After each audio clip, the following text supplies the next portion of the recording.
Ayun mga kabunolsyon, no? Tatlo yung tuturo ko ngayon. Yung mga drum fill na ginawa ko. Yung una, dito muna tayo sa triplet.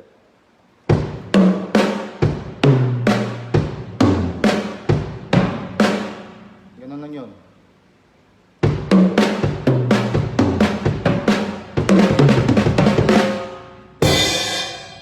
Yung sa pangalawa, dito.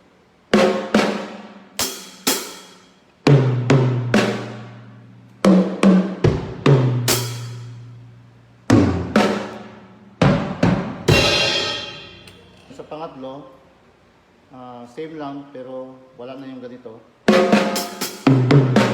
Ang ginawa natin, dito na tayo sa umpisa.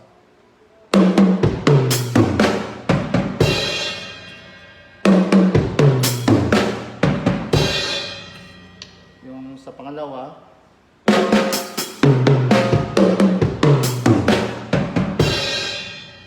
so ayun lang mga kabunolsyon, no? God bless.